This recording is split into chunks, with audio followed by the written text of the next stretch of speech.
Hit Showtime, parang perya at Main Mendoza nakasama ang isang big time personality. Yan at iba pa ang pag-uusapan natin ngayong araw po ng Lunes, November 11. Pero bago natin umpisan yan mga kaparokya, ay humiling ako na pakisubscribe ang aking YouTube channel. Pakiclick ang bell icon para una kayong ma-notify sa mga bagong video na ilalabas ko. At pakidamay nyo na din na i-follow ang aking Facebook page na Mega TV at ang aking TikTok account na Kaparokya TV. Maraming salamat! So mga kaparokya, umpisahan natin ang ating kwentuhan sa birthday party ng mag-inang Pauline Luna at Tali. So nitong nagdaang Sabado mga kaparokya ay nagkaroon nga ng birthday celebration para sa ika-7 taong karawan ang panganay na anak ni Bossing Vic Soto na si Talitha Soto or Tali at ang asawa nitong si Miss Pauline Luna Soto na nagdiwang naman po ng ika-36 na taong kaarawan kahapon. So bongga ang naging celebration kung saan nagtipon-tipon ang mga kaanak at kaibigan ng pamilya. Nandun din ang Itbulaga family na sina Miles Ocampo, Raisa May Dizon, Main Mendoza, Karen Aistrup, Alan K., Jose Manalo, Amber Torres, ang kanilang direktor na si Pucci Rivera, and of course ang anak ni Bossing at kapatid ni Tali na si Pasig City Mayor Vico Soto. So talagang pinaghandaan ang birthday party at halos lahat ng miyembro ng pamilya ay nandun. Even si Mayor Vico Soto na bihira lang natin makita sa mga gatherings ng pamilya Soto. Kaya masaya si Bossing Vic Soto sa celebration ng kanyang mahal na asawa at anak. So belated happy birthday sa mag-inang Pauline at Tali Soto. Samantala, speaking of Itbulaga host, let's congratulate Miss Miles Ocampo for naming or winning a Premier TV Host of the Year sa 2nd Southeast Asian Premier Business and Achiever Awards. So after winning Best Supporting Actress a few years ago, ay ito naman at nakatanggap muli ng award ang actress host na si Miles Ocampo. Iba talaga ang kalidad na naibibigay ng Itbulaga and of course yung opportunity at learning na binibigay ng Tito Vic and Joey para sa mga kasama or nakasama nito.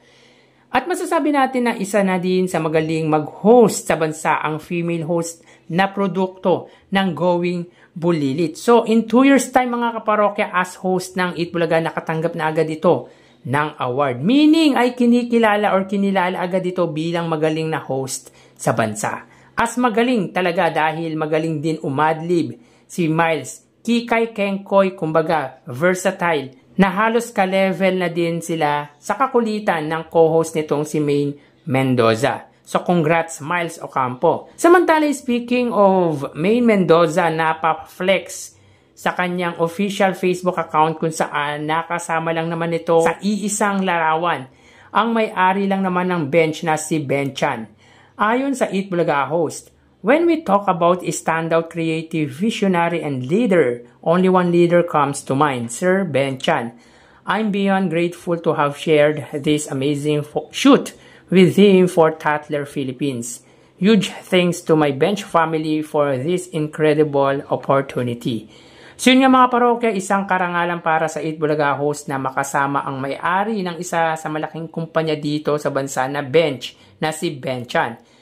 Tila hanga ang host sa business tycoon kung kaya malaking pasalamat nito na nakasama niya ito sa iisang larawan or photoshoot para sa style ng clothing company nito. Iba din talaga ang respeto meron ang Itbulaga host kung kaya kahit sikat na ito ay napaka-humble pa din ito.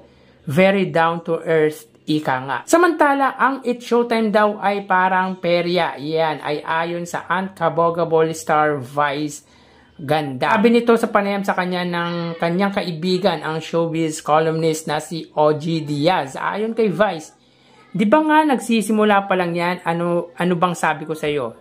Di naman magtatagal yan, parang perya.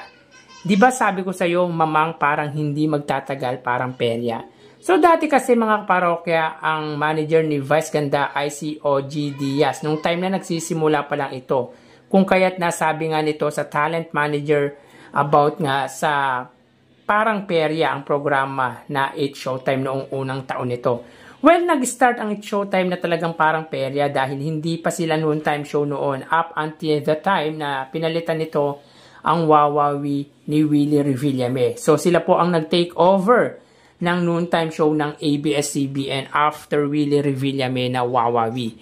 Yung parang perya ang siyang naglagay sa kanya sa rurok ng kasikatan.